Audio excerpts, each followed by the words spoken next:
God, my God, why have you forsaken me?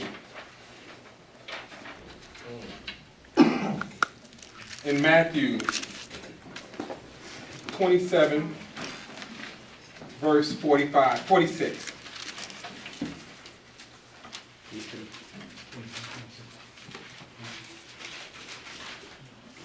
And now, about the ninth hour, Jesus cried out with a loud voice, Eli, Eli, lama sabachthani. That is to say, my God, why have you forsaken me? Was Jesus forsaken? Was he? No. If so, why? If not, why would he feel that way?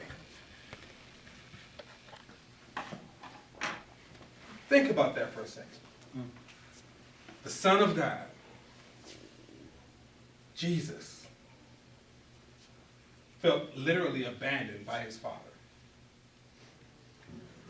Why is that?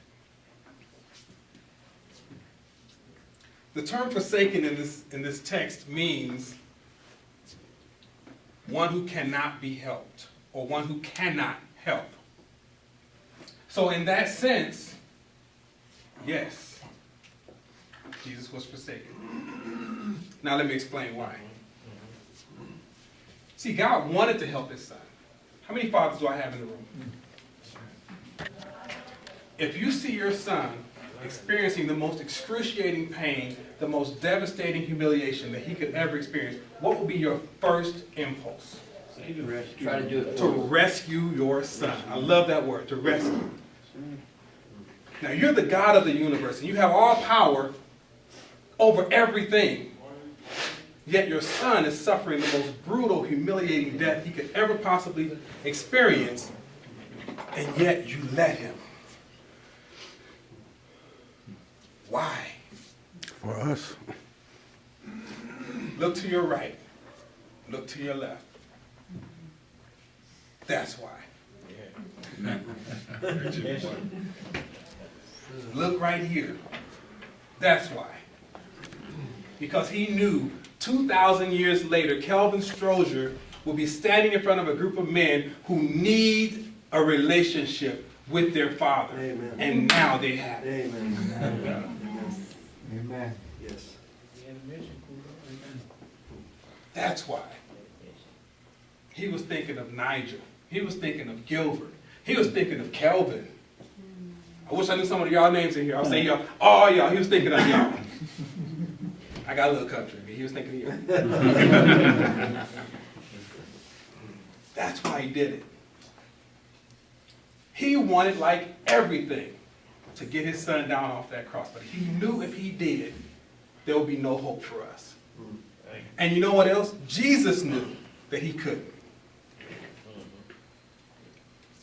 But he was also in the flesh like we are. And so at this point in this whole crucifixion endeavor, he was in the most excruciating anguish that a person could ever suffer. And his immediate impulse was to cry out to his Father, Lord, why have you forsaken me? I am your son. That's the flesh side. The spirit side said, nevertheless, not my will, but your will. Amen.